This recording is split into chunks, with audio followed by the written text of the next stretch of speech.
Mapagpalang araw po sa ating lahat. Samahan niyo po kami at kami mag-road trip patungong Don Salvador Benedicto. Ito po ay nandito kami ngayon sa may Pandanon Bridge. Kami po ay nadatna ng malakas na ulan.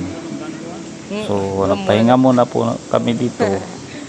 At kami naman po ay patuloy na mag-road trip patungong Don Salvador.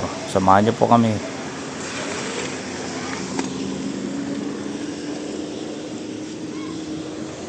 Okay lang.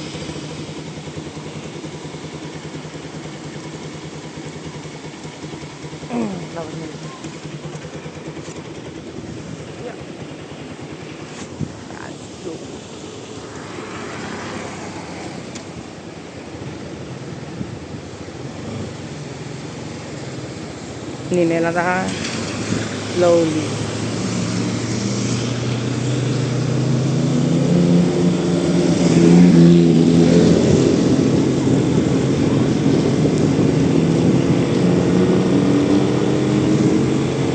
Maglaladlong kan ko do ya?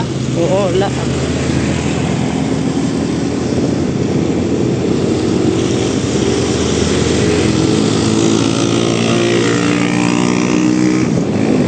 Naka 4K 360 doon. Wala na.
Ditong Bagi po ay niyaya ko po yung aking kasama na pumunta kami pa Malayo-layo pa. puntang Don Salvador kasi ito po ay pauwi na kami. So niyaya ko siyang pumunta kami sa Don Salvador dahil gusto kong mag-explore doon at gusto kong makita yung mga fact. So sinabihan ko siya na ipuntahan natin at tingnan natin kung saan nanggaling yung fact. Magkakos lugaw. Lalayo na yun. Ang may pinano. Normal na to? Ha? Normal na to? Nalay. Yeah, was ba? Sa sarado. Ha? Layo na galing? Takla ng tao? Quezon River. Oh, wala ah. Layo pa.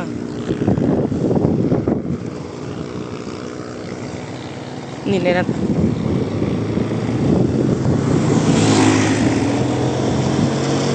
Taon na naman yung galing ng pag. Ha? Ang pag may taon na rin galing. Then, what to do?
Apa man?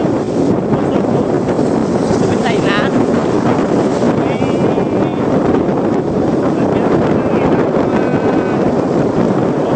May school to out.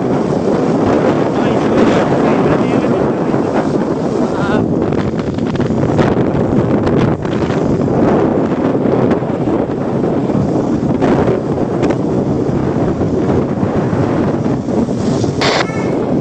At sa unahan po namin ay merong sabitay na pa yan. nangyari po sa daan kaya yung mga sasakyan ay nagpaghintuan at kami po ay dahan-dahan ng Plus may tumakbo dahil napakadelikado pala.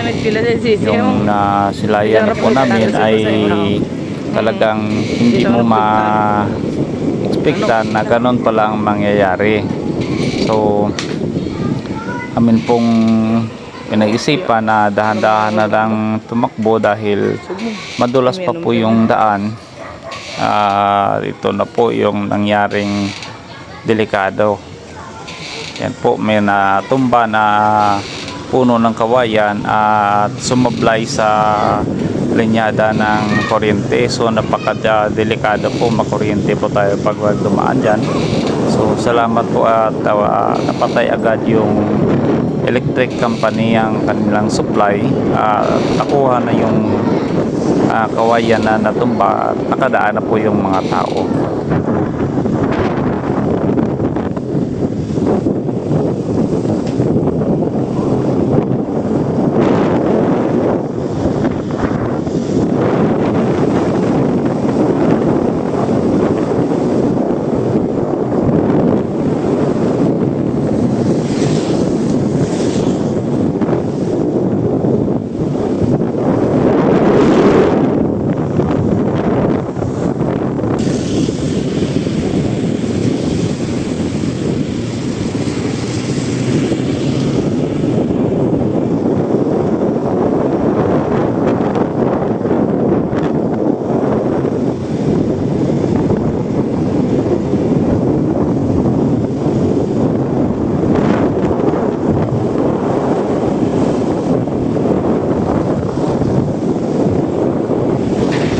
Baho na po itong daanan na to at sobrang delikado po kapag loaded yung mga truck ay hindi dumadaan sa daan ito dahil marami na po ang nadisgrasya dahil hindi sila makaya ng kanilang sasakyan na umahon pa itaas, sila po bumubulusok pa ibaba.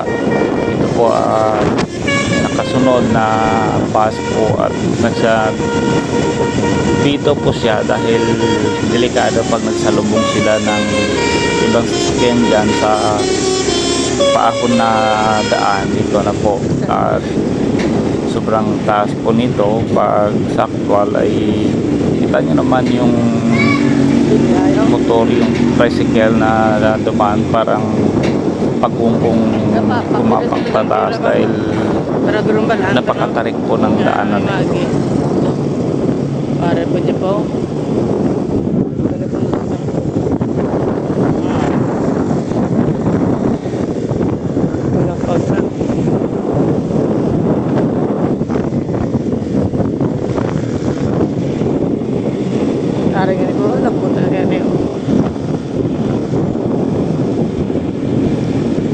ito naman po yung next na kurbada po, ito ay marami na pong na-aksidente dito dahil biglang bumabalik yung daan.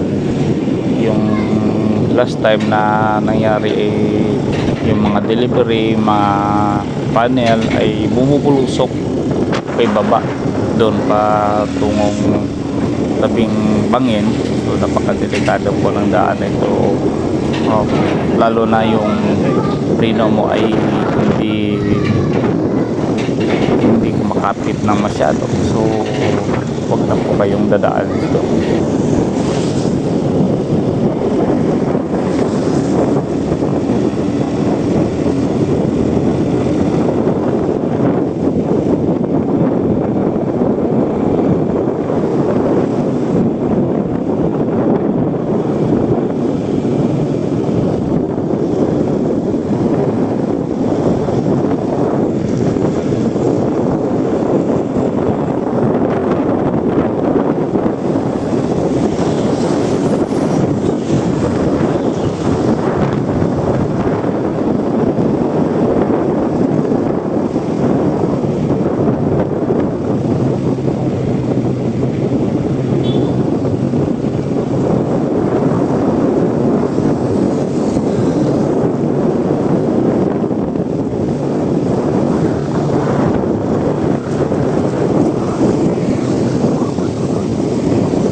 Dandahan lang po yung takbo namin dito dahil hindi na makadali at napakadelikado ng daan dahil basa po, kakatapos lang po ng ulan, so talagang hindi po safe yung daan pag magbangking po tayo dito dahil madulas yung daan, baka naman po madisgrasya tayo.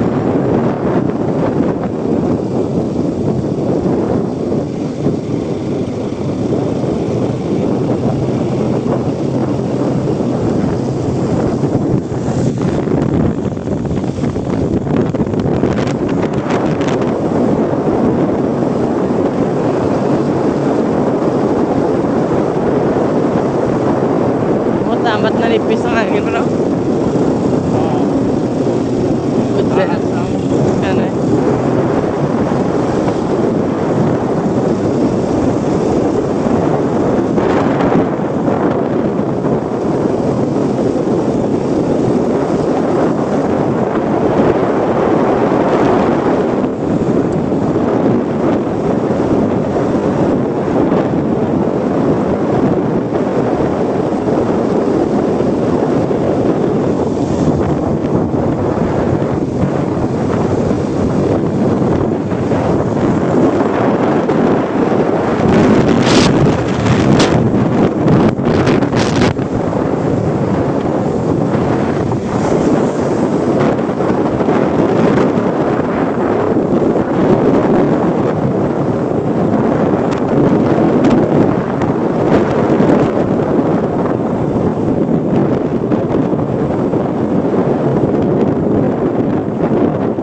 Tanto nato ng series pa.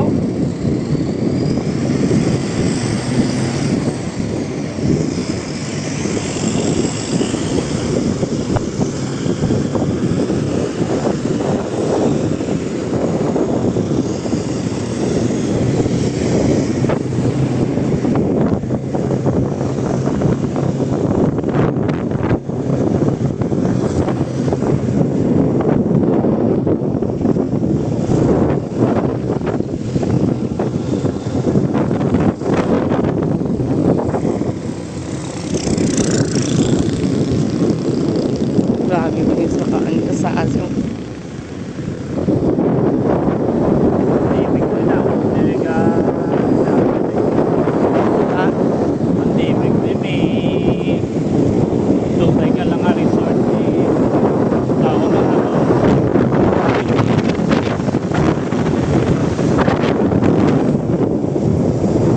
Marami pong mga truckers dito at mga malalaking truck na hindi dumadaan kapag sila ay loaded. Sa Monica. Dahil po sobrang tarik ng daan ito at Wala pa. tingnan po natin malapad naman pero hindi po kayo makasigurado dahil yung paahon at pababa ay talagang sobrang haba. So baka kayanan nyo pong pag-ahon pero yung pagbaba baka naman po hindi kayanin ng inyong mga brake. So meron po ditong pagdaan namin last time ay ditong portion merong hauler ng bakbo na bumulusok dyan sa ibaba. So hindi niya kinaya yung bigat ng kanyang dala at nahulog sila sa bangin. So kung sa kabutihan pala datula naman pong may nagdisgrasya sa kanila dahil nakalugdag naman po yung driver. Dito po ay paahon naman po at maglugar na po tayo dito dahil napakadelikado na po ng daan na tong backyard.